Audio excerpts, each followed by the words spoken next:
Welcome back to another edition of the Disney Dish Podcast with Jim Hill. It's me, Len Testa, and this is our show for the week of Schmurz Day, September 27th, 2021. On the show today, news, food reviews of Space 220, BOMA, and more. And in our main segment, I asked Jim a hypothetical question about Disney Vacation Club.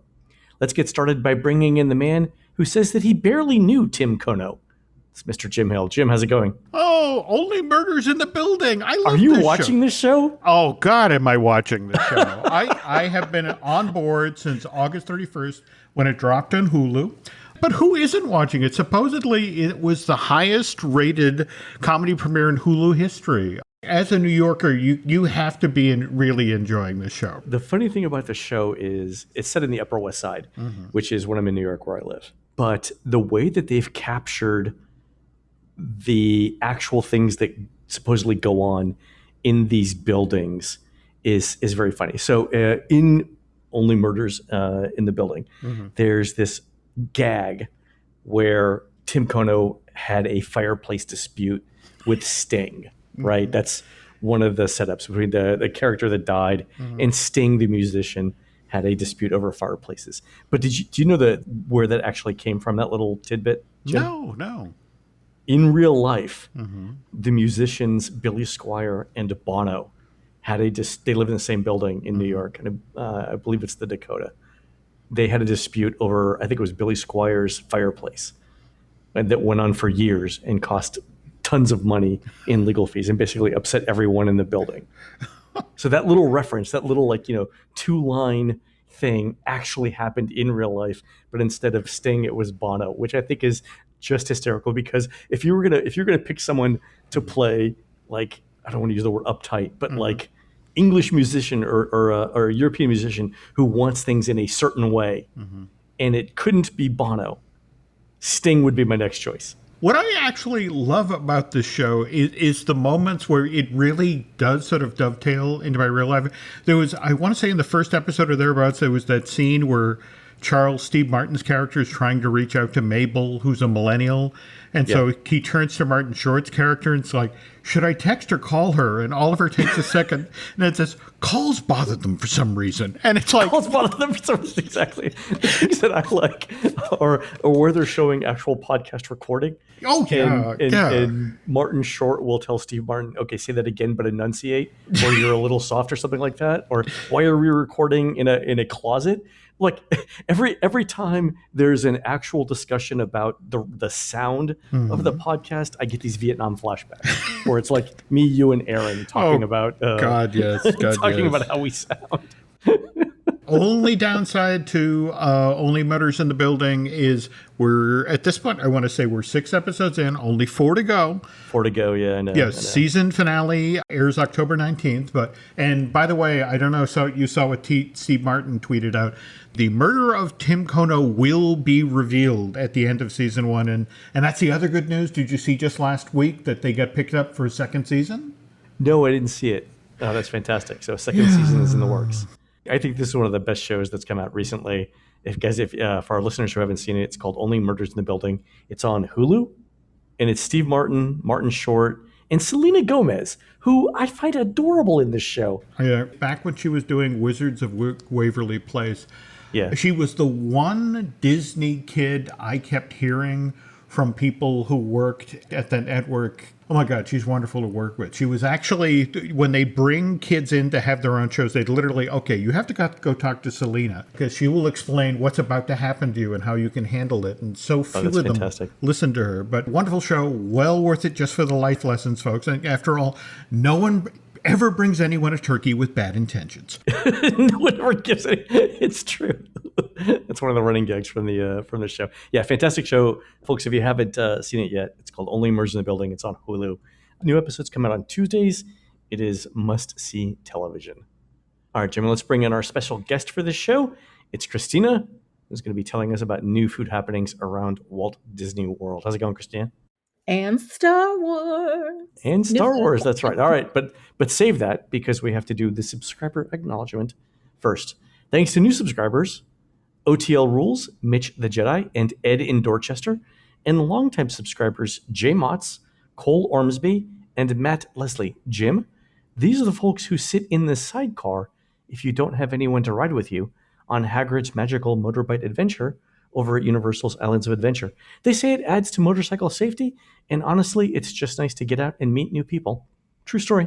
I'm so hoping that in this trip in October, I finally actually get to ride this. I think I've said this on the show. I'm 0 for 3. Every time I go, it breaks down. All right, folks, let's do the news. The Disney Dish News is brought to you by Storybook Destinations, trusted travel partner of the Disney Dish podcast. For a worry-free travel experience every time, book online at storybookdestinations.com. By the way, Jim, we're doing an event November 12th through the 15th in Walt Disney World with Storybook Destinations. How do people learn more about this event? Head over to storybookdestinations.com and reach out to the ever lovely Tammy. She will explain the particulars. We've had apparently more than 100 people sign up. Okay, well. No pressure or anything. Okay, I'll get Dance, monkey, dance! Okay, remember, you have to bring the little machine to wind, otherwise Exactly. I need music to dance. Exactly. All right, let's jump into the news. Last Thursday, which is the day we're recording this, Rise of the Resistance over at Disney's Hollywood Studios started running a regular standby line instead of boarding groups. And not coincidentally, Christina was there for it. Christina, how'd it go today? Okay, I should tell everybody I've never seen Star Wars. And yeah, you literally don't know anything about the movie. And I've never been on Rise. I'm the only person on the team. I had to put this caveat on Instagram. Like, everybody else really knows what they're talking about. I'm not even allowed to really talk about Ronto wraps or anything because I'm just not qualified. Everything else is my jam. Star Wars, not my jam. So you were like, hey, go get a bunch of actuals. No problem. May as well ride the thing while I'm there, right? Sure. It was fantastic. Like, I was figuring before I had to get on the little Great Space Coaster thing, like I got into where the little circle robot was. No. Wait. I don't want to interrupt you. I don't want to interrupt you. But for any of our listeners who are Star Wars fans, if you're driving, now would be the time to pull over. No, I'm going to watch them. I'm going to watch them because then you move into the next section and like the frog gentleman is telling you not to like give up the secret of the base. But like, I don't know you like that. And honestly, the guy in the hood, I would have told him if I knew where the base was. So it was awesome. The standby queue was, I did a little like very poor drawing on my phone of where the queue was. The first one, I waited in line like 72 minutes or something like that. What time did you get in line? I got in line for the first time at exactly 9:24. And at that point, the end of the line was at Star Tours. Okay, that was the first time. Now, it was never that far back the rest of the day. Oh, another caveat real fast, because this was something that I didn't see anybody else address, but I know it's important to a lot of our viewers and subscribers. The DAS line is open and is active. I confirmed it at the ride. I confirmed it at guest relations with 2 cast members. So you do not have to wait 71 minutes or whatever. If you are registered, you get your return time and you come back. Okay. So that was my first time. It was 9:24 and I waited about 72 minutes. All right. So pause. So when the park opened, the initial wait time, or soon after the park opened, the posted wait time was 120 minutes. You waited how long? 72. I submitted it, whatever it is on the app. I think it was 72. 73 is what I say. Was it? That was cool. at 9:24, yeah. The interesting thing about that is somebody got in line 4 minutes before you and only waited 35 minutes. So in that 4 minutes between 9:20 and 9:24, roughly 800 people got in line. I can show you a picture of all 800 of those. They had a switchback to the queue at the Muppets, which was really awesome because I haven't seen those posters in years. And they had us backstage on both sides, switchbacks on both sides. And that was the only time today, because I went 2 more times after that they had us way back there. Right. So you got off the ride around 10:45, and then soon after that, while that was happening, the wait time actually hit 220 minutes posted at 9:45 a.m. That is why I got a Ronto wrap and I took a little break. Right, exactly. But it looks like that was a fairly large overestimate, because an hour later, the people who got in line at 10:45 only waited between 33 and 36 minutes to ride. So there was a lull after that initial rush where the posted wait time said 100. The actual waits were 35-ish. And then you got in line again around 11:30? And the second time was only 59 minutes. I submitted that at 12:26. Steve Bloom, our statistician, had a really good point, because I was asking, it was chaos out front a little bit. Now, I will say the cast members were supremely organized all the way through the park. The only chaos I saw was with the wait time. So MDE would say one thing, the standby digital sign would match, right? But then the lollipop sign, and then which is the little pole that they hold up. Sure. And then what the cast members were actually saying were wildly different. Yeah. For example, 75 minutes MDE, 75 on the standby sign, 100-minute posted on the lollipop, cast member saying, this is 100 minutes, it's 100 minutes. And we've seen, small differences in the past with the little physical sign that they're holding, the lollipop sign, and then what's posted. Sure. Never like this. And so it almost felt intentional, because they did have so many cast members right there at the entrance, at the Lightning Lane sign, like hollering out what the lollipop sign said, even though it was vastly different from what was posted. And I know it's the first day. Steve's point was, it's the first day. They have no clue. First day, we don't know. Yeah, exactly. Yeah. I am reminded of the saying, a man with two watches never knows what time it is. A man with two wait times never knows how long the line is. That was the only confusion. But the rest of it was really well organized. And it looks like wait times continued to be moderate throughout the rest of the day. I noticed that it's right before 3 p.m., there was an actual wait time submitted of 24 minutes. That's At 3 o'clock, there was a 20-minute wait. Unfortunately, the ride broke down around 3:30, so that's going to affect standby wait times for the rest of the day. But it looks like the actual wait times in line were nowhere near what the posted wait time said. Number two, those are actually pretty decent waits in line. I mean, if somebody told me... Yeah, I would myself, having never seen Star Trek, Star Wars, I would definitely wait 71 minutes. It was such a great ride. And I am going to watch the movies. You start with it's the first one's called Star Wars.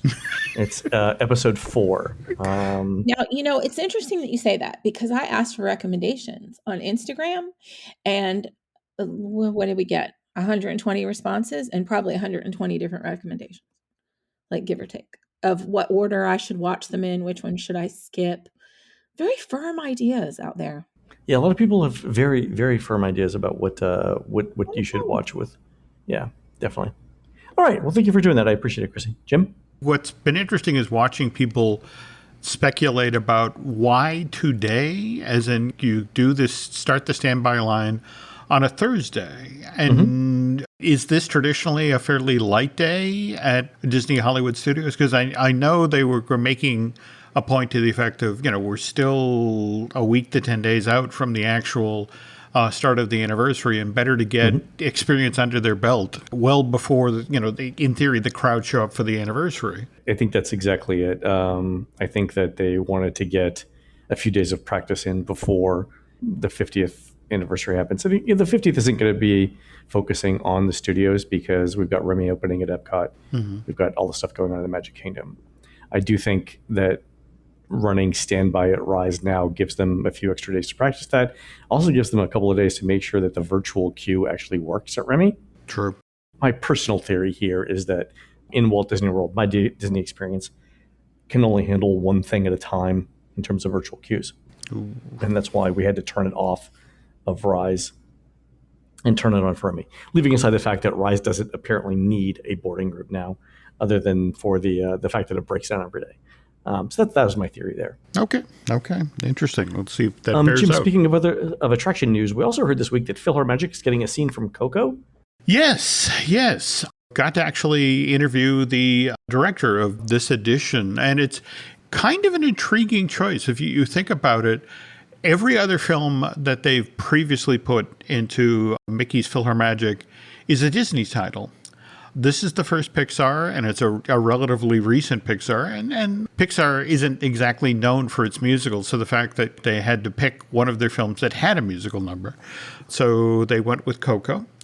When this new scene debuts in Mickey's PhilharMagic, when the theater comes back up, it's going to have a brand new state-of-the-art digital projection system. Likewise, they'll have beefed up the sound. So in a lot of ways, it's not just an extended entertainment experience. It's really a step up in quality.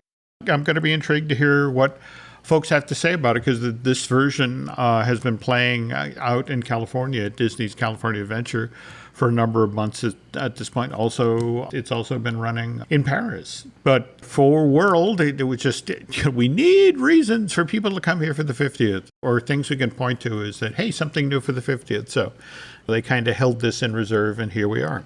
It also helps that PhilharMagic is lightly utilized right now, but getting a new scene will drag some people in and away from other attractions, so that's always a good thing. Certainly. Yep. Also, in other news this week, the Space 220 restaurant finally opened in Epcot. Jim, you and I had bets on as to whether this would ever happen, period. Apparently I was wrong, and that it did actually open.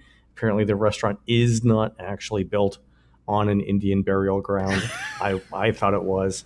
But Chrissy, you went, right? I did. And I never support your more cynical views, Leonard. But I have to say, I never do. I always want to, maybe it's the Instagram side of me. I want to look at the happy side. It was a complete surprise that there were going to be people bolting. I do not enjoy having to run at rope drop anymore. I mean, we did that back in the day when we were much younger and headed to Space Mountain, right? Sure. That anxiety is still there. Like, I haven't felt that in many a year. I did not enjoy it. So they let us. And sorry, the reason why you had to run was because when Disney didn't do advanced reservations for Space 220 the first week it was open. The first week, right. Also, we had no clue. Well, obviously they didn't have a clue if they were going to take our names, and it was, you get a return time, or do you just muscle in the door? So for the first time in many years, I found myself tapping into Epcot going like, come on, yelling at old people. Not really, but in my head, I'm screaming, like, put your finger on the, so fine. So we get in, and I'm probably on one of those videos running, because you're probably on a training video for Epcot now saying, see this? I'm sure I am, right? I'm like jumping over strollers, not really, but in my head. So we get there, and they stop us right there at Guardians of the Galaxy, which we know is coming out in 6 years. And they stop us there, and then they rope drop us at 10:30. And then at 10:30, there's no pretense of y'all gotta walk. Nope. We take off in a sprint, weaving in and out of scooters and stuff. Okay, we get to the restaurant, which is right next to Mission Space. We get there, and there's a stage, and Mickey and Minnie, and the smoke was clearing because they had done the official opening. And literally the cast members are looking at each other and shrugging their shoulders. Why? I don't know. Because guests are asking, what are we doing? What do we do? Do we give you our names? Do we wait in line? Where do we go? What happens? So between 10:32 and 11 a.m., they decided what was going to happen. You don't like to make these decisions too far in advance. I don't want to be locked in. Like the day before, because it ruins the magic of the opening, where it's to me, the opening of a Disney restaurant is just filled with possibilities. How will we handle guests? I have no idea. What's even on the menu? No clue. So much. Should we open now? In an hour? 3 days from now? These are all excellent questions. And then defining the answers to those questions deprives you of the tingle of excitement when all answers are possible. So a lovely cast member told me, hey, we appreciate you being patient. It wasn't supposed to be like this. we were going to take reservations, but then we decided not to. You know what? I appreciate the honesty because I hate to think that this is how. Okay. So that said, as chaotic and unorganized. Yeah, you've jogged over. You've built up an appetite at least. Oh, well, no, the anxiety was, I did not want anything at that point. I was really stressed because I'm thinking, like, I'm not doing this every day, guys. Like, I got to get in today. I got to get pictures today. Right. So I'm thinking, like, am I here till 6:00, 9:00? I don't know. It's 10:30. I don't know. It's fine. So they do let us go, and I managed to get, towards the front, and it's fine. I don't think anybody was injured. It was okay. No one was visibly bleeding. 75 minutes later, I get to go in. Now, it has to be said, as chaotic and unorganized and just ridiculous as outside was, the inside and the cast members from the minute you check in were the exact opposite. Like, this is a well-oiled machine. Really? Well-oiled. Like, nobody ventured off script. They knew what they were doing. I mean, it did not feel like first day once you got past the exterior check-in desk. Okay. They knew what they were doing. It was whoever was crowd control out front. Where's the exterior check-in desk? Okay, so you walk up, there's the sign, right? Okay, and you go to the very left of the sign, and you go up against the wall, the curved wall, and then to your right, just out of your eyesight, is a desk. And there's the sign. You should read our blog. There's a sign. So Space 220 is located between Mission Space and Test Track. There you go. Okay. So if you walk between those two, you see a giant curved wall, which we'll talk about what the curved wall means. No, but you look like you're walking to Mission Space. There was a lot of confusion on Instagram about this. Okay. So you're going to go, like, you're going to head straight from Mission Space, but you're going to go to the far right of Mission Space. They did not do a good job of identifying lines, and not great. They'll probably change that. Okay, so the check-in desk, the first check-in desk exterior, is outside. You cannot see it from the queue, from the little sidewalk or any of that. You have to go around the corner. Okay. There, they will have a cast member take you down this hidden hallway it's outside. There are walls, but it's uncovered around a corner into the building of the restaurant, into the lobby. Does it feel like this is going to be the path that everyone walks, or was this a temporary one? Okay. It is. It's the path. Okay. Yeah, because then you walk into this really sleek lobby. It's really nice. And again, all of these cast members, super on theme. I mean, they were on stage and they knew their parts. And the cast member, I won't say his name. Major Tom. There we go. Major Tom said, "We have been practicing this for so long." Because I said, how on earth? I've been to a lot of recent reopenings, right? And this seems like this is you got this down. And he said, "We've been practicing for so long." And I tried to get like an exact number out of him, but he wouldn't tell me. Okay. But that's awesome. They knew what they were doing. Okay. So you go in the lobby, right? There's two sides. They give you a boarding pass. The boarding pass means nothing. It's sort of like when you go on Millennium Falcon and you get your gun or your body. You don't get that anymore. Right. In the olden days. But that actually meant something, right? Because you were going to be the gunner. Okay. Here, it doesn't really mean anything. It's just a little laminated card. It's fun to take a picture of. But they'll put you on either the right or the left side. And then there's this little half circle of booths, and they have chargers, USB ports, very sleek, beautiful design. It's sterile, but like in a space way, Okay, so this is where you stand before you head off to your table. This is the reception area. But it's before you get on your elevator. You're not there yet. You're still in Epcot. Okay. You've not left Earth. Okay, so it's really neat. It has the little signs on the side that say "Race to Space," "Elevate Your Dining." Getting you excited. Okay. And again, very on theme. It's got the little funky lights and all that stuff. Then they call your elevator. And it's sort of like they group you, sort of like they do it at a hibachi restaurant. It's everybody that's at your table. So it's everybody that's in your elevator. So then they take you to your elevator, right or left. And ours was very quiet, both, thank goodness. Mine was very, very quiet. And the idea here is that you're taking an elevator to space. Space, 220 miles up from Epcot. And so you can look down and then you can see the view like you're leaving Earth, you're leaving Epcot, or you look up. Really? Yes, it's the coolest thing. If you knew how to use Instagram, you could see my videos. I totally should. Is it like the hydrolators yes, at the seas? It is. That's exactly what I said. Okay.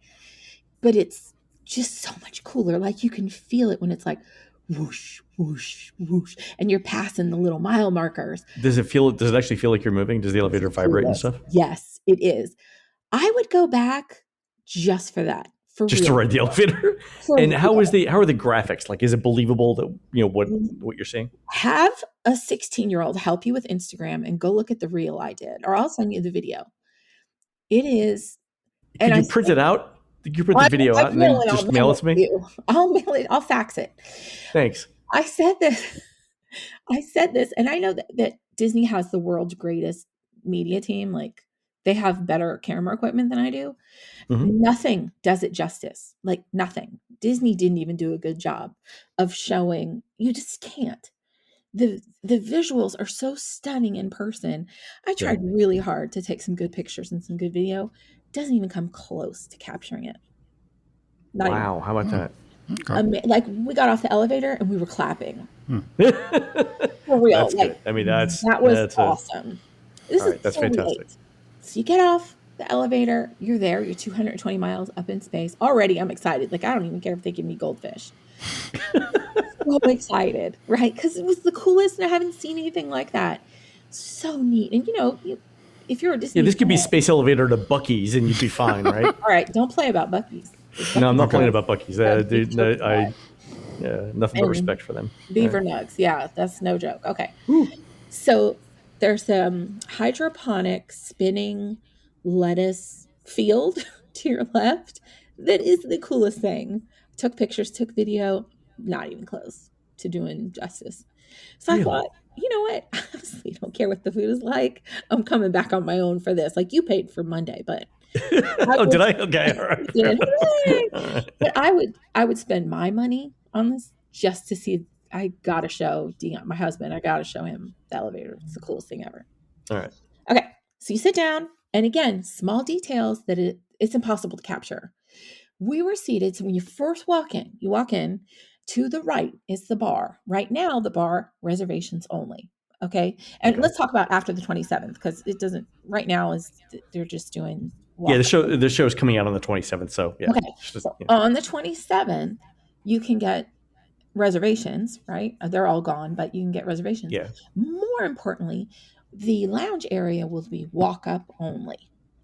And I think, there are 20. I counted all the tables, so that looked super normal. 15. There are 15 tables in the lounge area. As soon as you walk in, to the right, they have a different menu. It's all a la carte. You do not have to have the fixed price menu. And some of the things are different, like deviled eggs, things like that. Well, we were there. It's all reservations. The bar at some point will be going to walk up only, sort of like Topolino's and Citrico's. But for the foreseeable future, for the 27th, it will be part of the reservations. Only the lounge we walk up only. Okay. And then there are the best seats in the house, which we didn't get, and we had really great seats. There are 22 booths at the window that have the best view. That's the window view. And from your blog post photos, the impression I got was that the real interior of Space 220 looked pretty close to the concept art that Disney had released. Yeah. It did look better. Right? It didn't look like they were. This was like the high school drama club's rendition of concept art. Okay. No, I don't know why it's so hard to capture. I don't understand all of that, but I just know that I tried really hard to take good pictures and video, and it just didn't. It's so you have to go. You got to go. Okay. So let's talk about the food real quick. Okay. You ate food. We ate a lot of food. First thing, even the small details, super impressive, like the silverware. It looks like just whatever, but it's super sleek. It is deceptively heavy. Like it's very modern. Everything was. The plates, the water pitcher, they nailed this. Okay, the food. They have a lot of like bubbly drinks, fun cocktails and things. Okay. They are super strict about nobody over the age of 9 gets a kids meal, because with the kids meal you get a sipper. It's a really cool rocket sipper. You get the placemat with the crayons, and then you get trading cards. The way around that is you order a non-alcoholic beverage and you get trading cards with that, because we don't want to take kids meal sippers away from the kids. Right. Yeah. I will be bringing my 8-year-old child back and will be forcing her to order a kids meal, but that's a separate thing. Yeah, pay for that on my own. So we did get the trading cards, really cool, bubbly, fun drinks. That's probably not a big deal, but the big deal is the lobster globe. It's $18, and I'll make a Len Testa prediction that there is zero chance that this stays at $18 for more than it's probably already not $18. 6 months. Zero chance. And how did you find this thing on the menu? Is it like It's listed as an appetizer? Is it? No, let me see what it's listed under. Because all of as you looked it up, all of the food items have a space name to it, like the Gamma hamburger or something like that. They've all got sort of cliche names that you would expect to see at Sci-Fi Dine-In. It's Space Station Supplemental, and that's the title of the section. But there's only one thing, and it's the Galactic Lobster Globe. Honestly, it looks like a 1970s terrarium. I kind of dig the architecture of 1970s terrarium, so that's fine. And Jim's gonna know exactly what this is, but the scene in Spaceship Earth where like the Beyonce scientist is looking at her reports in her really cool boots. There's the IBM. Yep. Mm-hmm. Okay. Sweet. Okay. More importantly, it was a gigundous amount of lobster. Like, I kept fishing it out. Like, surely there's no more lobster. There was. I don't know if that was like opening day. We super want to impress you. And it should be said that you paid full price for this meal and we did not get a media invite. Okay. I paid full price for it, did I? You did. Well, I used my discount. I helped you a little. But, okay, thanks. I am filled with integrity for paying full price for that. I feel good. Well, we don't get free stuff. So I know, we got some comments about, people are only saying this is good because they want to keep getting free stuff from Disney. I'm like, where's that line? Wait, you can get free stuff from Disney? I did not appreciate having to run and then wait in line 5 minutes. And then pay for the food. All right, so you got the lobster. What else? What else did you order for? What did you order for appetizers? Appetizers. Okay, the starry calamari. Starry calamari.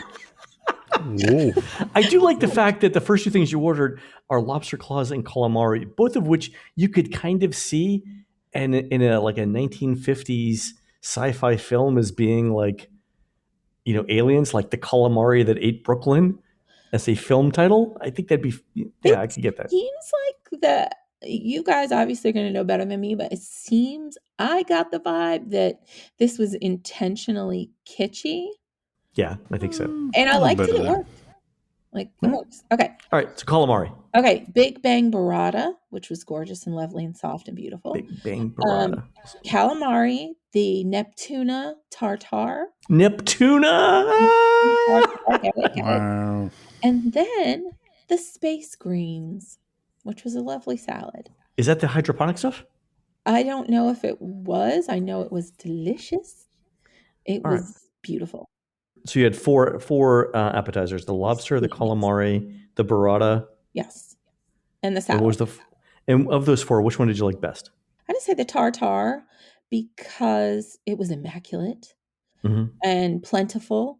And again, I know people were complaining about the prices, but when you see how much food you're getting and the quality of the food, I don't see the prices staying this low. This was my feeling about what was the last place that you and I went to? Crêperie de Paris. There you go. Yeah, where that's just not going to stay. This happening. I hope it does.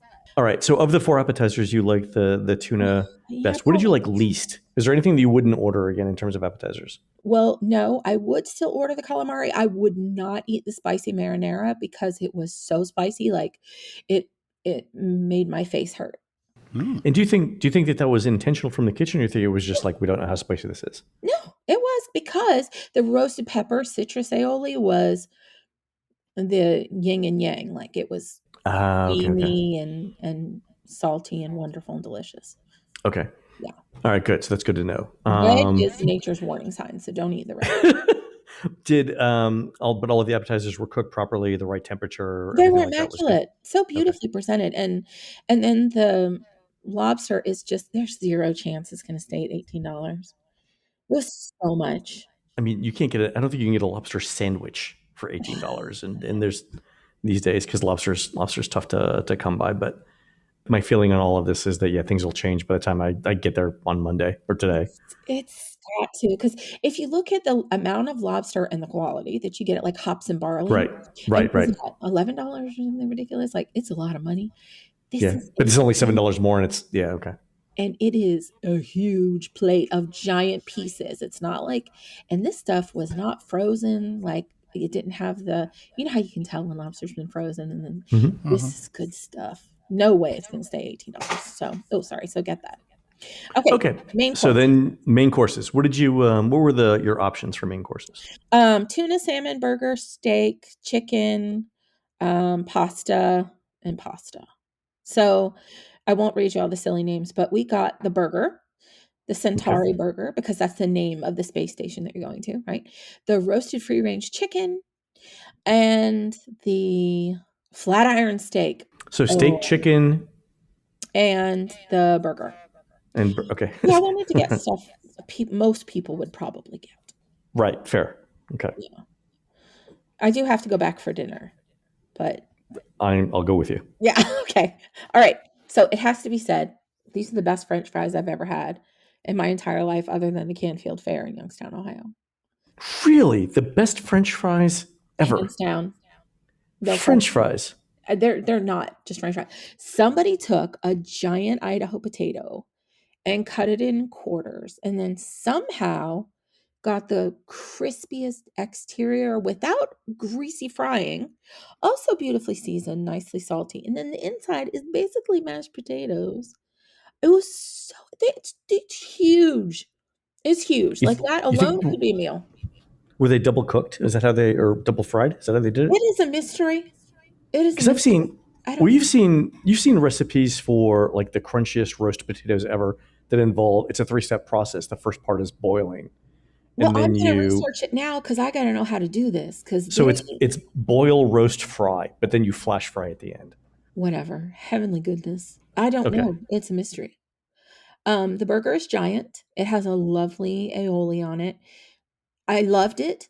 That said, that was my least favorite, and I absolutely loved it. And I would go back for the burger, but that was my least favorite thing. So you would eat again the least favorite thing that you had. That's how great it was. That's fantastic. Nothing here is fancy. Like this is not Citrico's where we're macerating strawberries to put in a circle of frisee. You know, this is not with English tea infused cheese. This is not fancy. Like you're going to know everything on your plate. This is American food with kitschy names, excellently prepared in the most wonderful atmosphere. So it's familiar food prepared well. I mean, there's nothing wrong with that. Beautifully done. The flat iron steak was so good. Like that was one of those moments where I forgot I was supposed to be working, taking pictures. And I got I was like, this crust, what is this crust? It's like a coffee rub. And then it had like super high heat because the steak was medium rare and it was still medium rare. Like it was correct. Oh, nice. But, it was so good. And it was a lot. And then the au jus, so good. The au jus came with the steak? Yes, it was amazing. It was really good. And again, nothing looked funny. It wasn't like the pickiest eaters would definitely find something here. Definitely. Fantastic. So of the 3 entrees that you had, what did you like best? The flat iron steak and the chicken, and you can't make me pick one. Okay. And the chicken you had mentioned in your notes was a lot like similar to the it was like a chicken roulade. Yeah. Okay, and a roulade it's rolled up, it's got a skin, it's fried. So good. It was that good? Yeah. I mean, let's be honest. You know that some of the chicken we eat in the parks, little baby bricks, it's not good. Yeah. This is the opposite of that. Fantastic. So well done. I wonder if they're sharing a recipe there. All right. So then real quick, desserts. Okay, so desserts were interesting. The sticky toffee pudding, I don't enjoy, although, is that what they called it? It was probably like galactic. No, okay. No, sticky toffee pudding cake, carrot cake, which was plant-based, and then the lemon mousse. So the carrot cake, the plant-based, is my favorite. I will get it again. It was delightful. Carrot cake. Um, Okay. yeah, really deep flavor. It didn't taste like, you know how like when you eat some plant-based things, no hate, no shade, it has like that funky afterbirth. Do you know what I'm talking about? It doesn't taste like the thing it purports to be. All right, that's the intelligent way to say it. But All it right. leaves that like on your tongue where you're like, Yeah, this the slightly off taste that tells you that what you ate wasn't really what you thought it was. that's Okay. the educated way to say that. But this did not have that. Okay. Good. This was like, oh my gosh, that was super good carrot cake, and I loved it. Plus, it's so pretty. So the sticky toffee pudding cake, I do not enjoy like a heavy treacle, like what is it, like dark brown sugar flavor. Really? I don't. I know it's How did you and I grow up in the same family? the family. It was super sweet and it was lovely. And they pour the caramel over it. Your cast member will. So pretty, so good. Everybody loved it. I loved it. I liked it. It's just that's not my profile. Where else did we have recently bread pudding? Was it Citrico's as well? I feel like all we do is eat. I can't remember. No, Boma has the single greatest bread pudding. Oh, We'll talk about heck. Boma in a second. Okay. All right. All right. The thing I wouldn't get, the one thing I was disappointed by in this whole entire experience, Okay. a lemon mousse. And you know, I love a lemon. I love a citrus. I love a pecan. You do love a citrus, yeah. No, it was too puckery. I was like, ooh, just too sour. Yep. Too much. Wow. All right. Well, they can tone that down. I mean, because they're even if they're adding in actual lemon juice or something to it, they can always tone that down a little bit. There's a balance there, right? Because I've had key lime flavored things that you can barely taste the lime on. So it's I get the okay. It's beautiful though. It has little chocolate rings. Oh, that's right. Isn't this the one where you said the server told you, "Look, this is the prettiest dessert, but it doesn't taste the best"? Yeah. So Jim, you and I have talked about this before, where half the stuff that Disney designs these days for food menus looks good on Instagram, but necessarily isn't there for its taste. Yeah. But again, we live in this age where photogenic food. Yeah. Does it look pretty when you set it down on the top of a trash can? You know, just sort of like... Exactly. All right. So Space 220, you would definitely go again. And I am, as we speak today on Monday the 27th, I am in town. So we should go to dinner sometime this week.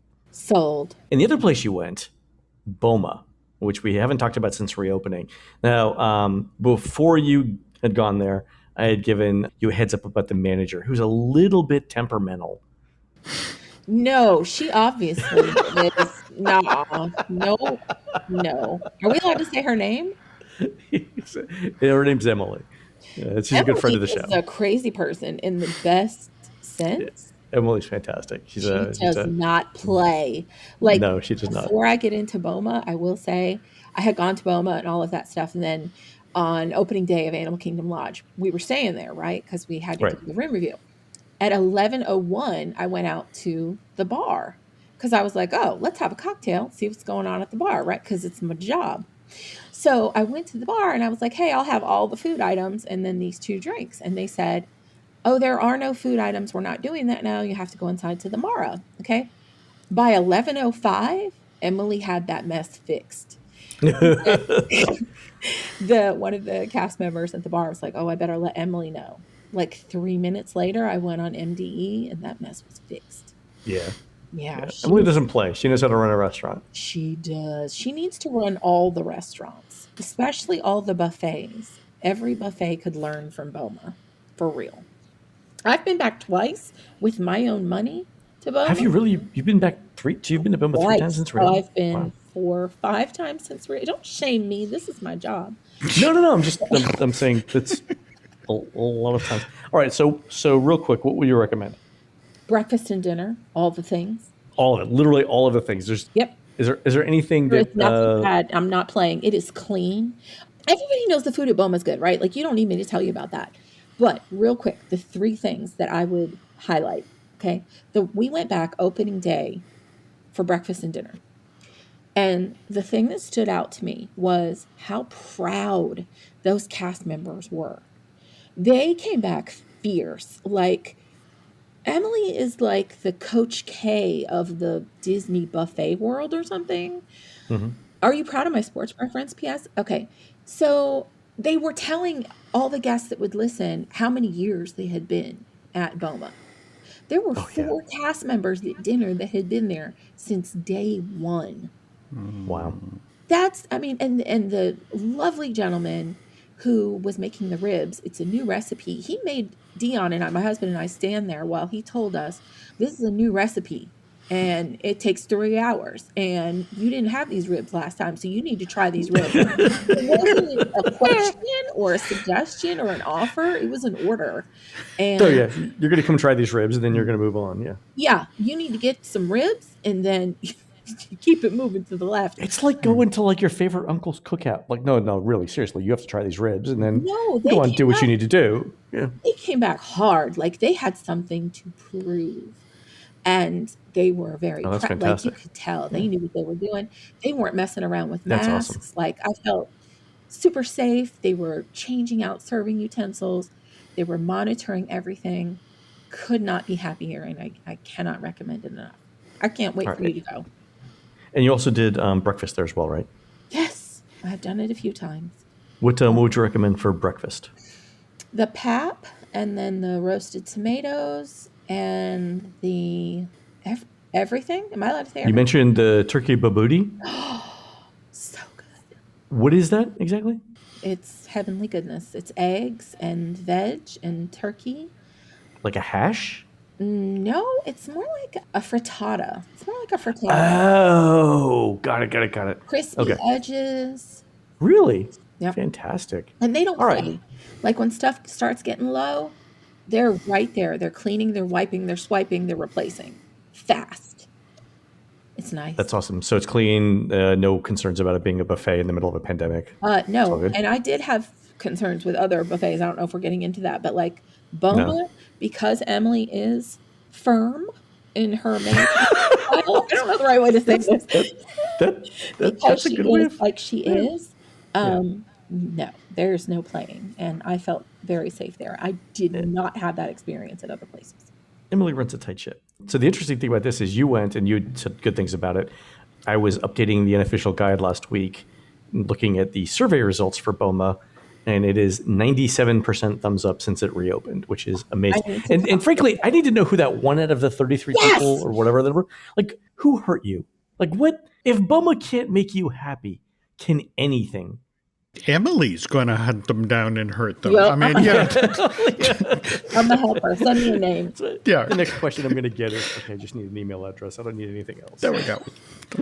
You let me know. I take care of it.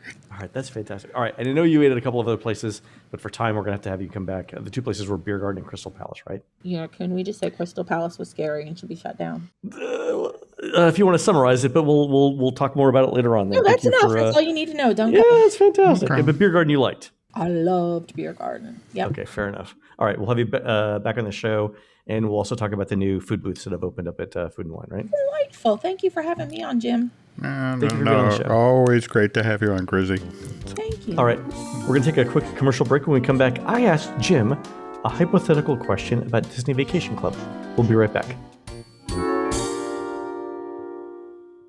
The family that vacations together stays together. At least, that was the plan. Except now, the dastardly desk clerk is saying he can't confirm your connecting rooms. Wait, what? That's right, ma'am. You have rooms 201 and 709. No, we cannot be 5 floors away from our kids. The doors have double locks. They'll be fine. When you want connecting rooms confirmed before you arrive, it matters where you stay. Welcome to Hilton. I see your connecting rooms are already confirmed.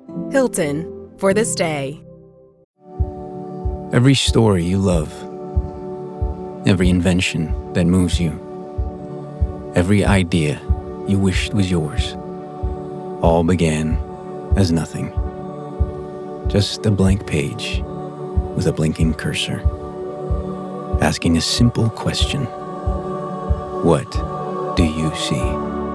Great ideas start on Mac. Find out more on apple.com/Mac. All right, listen up, nacho chips. Quiet down, crispy potatoes. This is the moment Velveeta's been preparing you for, and you're not about to crack under pressure. Today's the day to go all in on the drip. Velveeta's Heat and Eat Queso is the MVP of any game day spread, so stick by them, and you'll be golden. Now get out there and make delicious history. No tailgate party is complete without Velveeta.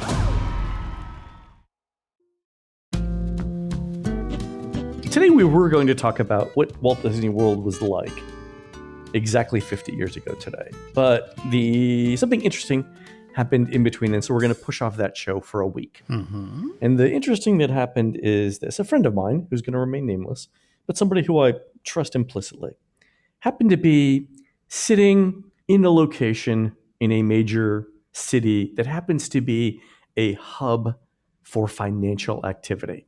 I'm not going to mention the city because that might narrow it down. Mm-hmm. Anyway, this person was sitting in this city at a place where other people congregated.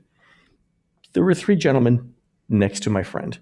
The three gentlemen, who were from three individual investment firms, and if I need to tell the names later, I will, three different financial firms, were posing this question.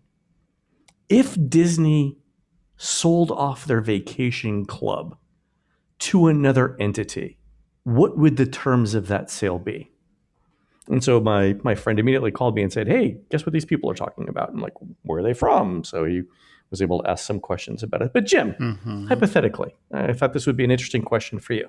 Hypothetically, if Disney was going to sell its DVC business, what would be in it for Disney besides, just the cash? We could get kind of a Disney store reset. Just in the past 30 days, we've had 57 Disney stores close in North America. Right. That leaves only 25 in the chain. And in fact, our local Disney store at the Merrimack Premium Outlet closed on the 15th. And I thought for sure that one would survive because it literally was an outlet. It was where all of the stores, when they didn't sell to everyone, ended up here. But no, that one closed too. And to go from 25 in North America, if we jump back to 1997, there were 749 Disney stores in North America alone. Virtually every mall had its own Disney store. But Disney learned the hard way that there was such a thing as way too many Disney stores, that they had exceeded consumer demand. And what followed was a fairly brutal couple of years where executives then attempted to right-size the operation. And in the process, they shuttered nearly 60% of the Disney stores in North America. And even at that point, the company was still struggling to turn a profit with its Disney store operations. And let's be honest, Disney, it had been a while since they had a Lion King. Frozen wouldn't show up till 2013. So in October of 2004, Disney did the unthinkable. It entered into an agreement with the Children's Place chain of retail stores. And at that time, Children's Place agreed to acquire the Disney store chain and then operate the now remaining 313 stores under a long-term licensing agreement. Okay, so at that point, Disney Store was Disney Store named, but Children's Place was handling all of the day-to-day operations. And through their Hoop retail operation, they went through the Disney store. I mean, this is a retail chain that effectively went through chemotherapy. By the mid-1990s, the Disney stores had gone from, I remember when these things opened in 87, and Disney bragged about how they had the most sales per square foot of any store in the mall. I remember this, yeah. And then over time, the mission got muddled. Suddenly the stores were perceived as the ambassadors for the park, or for that point, they were the place where people were introduced to the latest Disney film or the new Disney afternoon show, and they just kind of lost their way. Do you remember when you could get theme park passes in the Disney store? Yeah. And the Children's Place, over 4 years, they retooled the layout of the stores. They became that much more aware of what consumers actually wanted as they walked in from the rest of the mall, and retooled the stock and that sort of thing. And what was fascinating is Disney waited until all the hard work had been done. And then in May of 2008, they swooped in and reacquired the now reconfigured retail chain. Oh, I didn't know that. How did I miss that? So Disney actually owns the Disney stores again? Yes. Well, until, of course, what we were just talking about, the narrowing down to just the 25 stores now. Yeah, 20. So they own 25 stores. Yeah. Okay. So this is what I've been hearing coming out of Disney corporate lately, that the Disney Vacation Club, much like the Disney store chain from the mid to late 1990s, has become kind of bloated and unmanageable. Like in what way? I mean, we know that there's a dozen, 15, whatever the number is, DVC resorts. But what about that is bloated and unmanageable? Especially at this moment where we are in theory coming out of the pandemic. And think about all of the people who have banked points because all of those resorts were closed. And now it's Disney sort of looking down the barrel of, I have all of these people who have bought into the DVC who have points that they want to use. Right. And we have to clear that out. They've gotten the money, they've got the income. Now they've got these liabilities in the books, and the liabilities are the points that they've got to satisfy in the redemption, right? This is what that comes down to. Clearing out this logistical nightmare now calls for something genuinely drastic. And that's the workaround that's supposedly being considered is selling off Disney DVC to yet another timeshare company, which has other resorts around the world. Now, remember, if we go all the way back to 91, when DVC got up out of the ground with Conch Flats and that sort of thing, that was what was talked about. There was going to be a DVC in New York for theater fans. There was going to be a DVC out in the Rockies, so for people who skied. And we did get Vero Beach, we did get Hilton Head, and we even got Alani. There is a ceiling to the number of people who want to vacation every year at a Disney resort. This is kind of Disney So's Redux. The notion of bringing an outside company who's got experience in timeshares to run the DVC for a few years, get things running efficiently again, and then reacquire the operation. Only problem with that is look what's going on the retail side of Disney right now. Oh, with Shop Disney. Shop Disney, coupled with the fact that the 100+ in-store Disney stores that Target will be opening. Target, right. Forgot about Target. Yeah. Oof. And, the worry is right now that Disney's retail operation is going to be like Disney's gaming division. We own it. We don't own it. We're in this business. We're not in this business. We're in this business. That's it exactly. And the other thing, this is Bob Chapek's Disney company right now. Okay. And right. I don't know if you saw him at the investors. Yeah. This was so we're recording this on Thursday. This was like Tuesday or Wednesday. Yeah. And did you catch him referencing sports betting? I did. Bob, too, has a very different vision of where he wants Disney to go. And DVC was started by Michael Eisner and Bob Iger. Sure. Okay. He kept it going. Well, so the reason why he kept it going, though, and you and I have talked about this before, comes down to satisfying Wall Street. We've said before that whenever a DVC contract is sold, whenever a consumer buys a DVC contract, that revenue that they pay up front, $200 a point, minimum $100 point investment. So minimum $20,000 investment or whatever. That $20,000 gets booked under theme park revenue. Oh yeah. Yeah. And so the reason why, every CEO since Michael Eisner has continued to expand DVC is because it's a merry-go-round. And the first CEO who doesn't do that, who doesn't expand DVC, now has a hole they have to fill in their theme park financial revenue side. And no one wants to be the person who was caught when the music stops.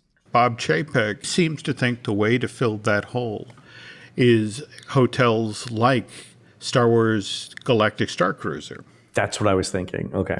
All right. So let's say Disney sells off the DVC resorts. And let's figure out, first of all, what does sell off mean? Would they sell the physical properties, or would they sell the contracts, or both? You see, now it depends, right? It depends. This is all of it's on the table. This is one of those bathwater situations. Yeah. One of the reasons this is just in the talking phase is that the DVC members are among Disney's loyalist fans. And they've signed up for 40 years of vacations. Yeah. When you talk with Disney and what's said online and that sort of thing, the term false entitlement comes up quite a bit. The notion that the fan base has this sense of ownership that, again, you have an annual pass, you don't own the place.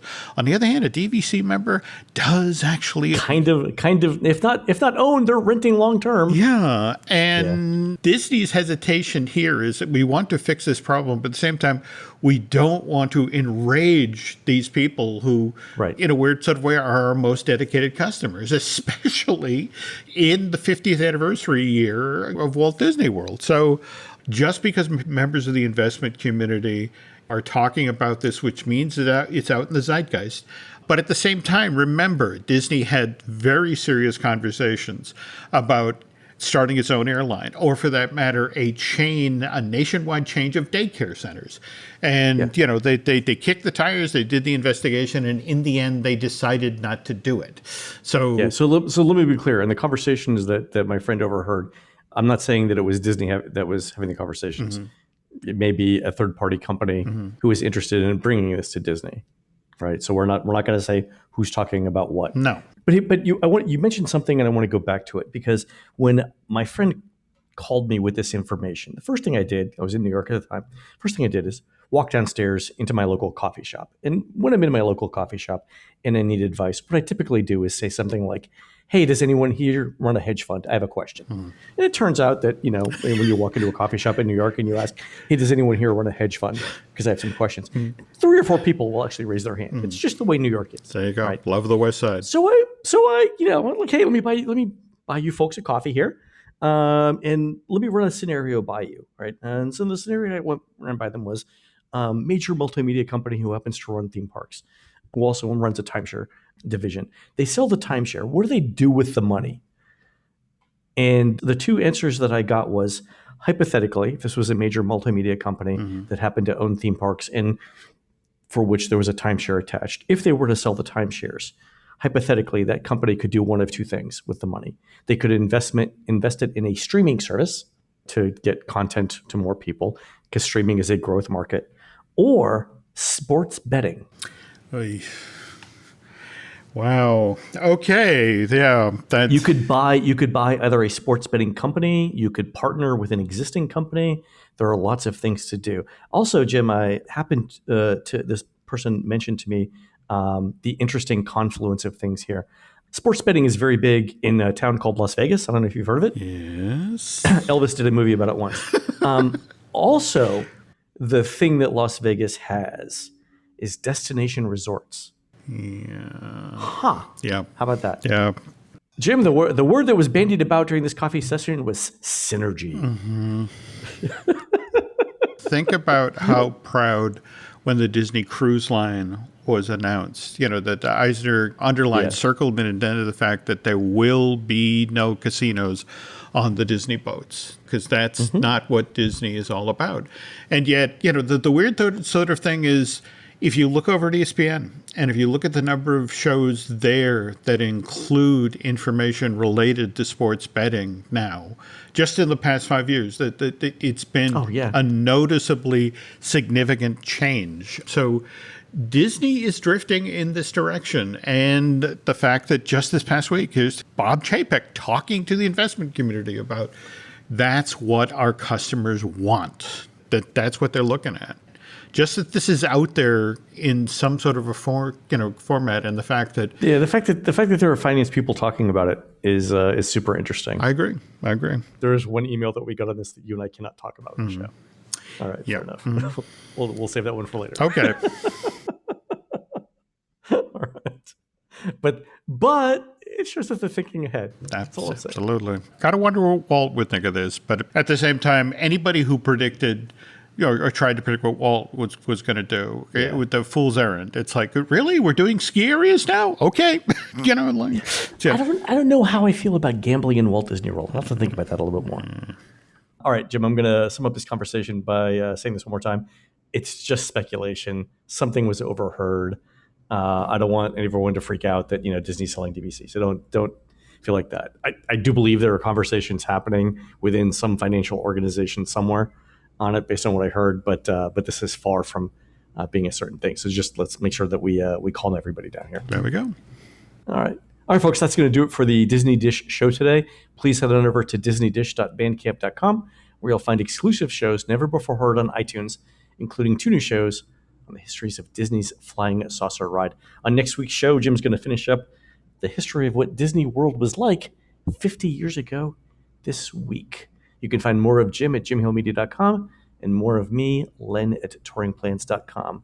We're produced fabulously by Aaron Adams, who'll be singing the Who's Who Are You and Men at Work's Who Can It Be Now at Humane Indiana's 6th annual Festival of the Owls. Get it? On Saturday, October 23rd at 8 a.m. at the Porter County Fairgrounds in beautiful downtown Valparaiso, Indiana. While Aaron's doing that, please go into iTunes and rate our show and tell us what you'd like to hear next. For Jim, this is Len. We'll see you on the next show.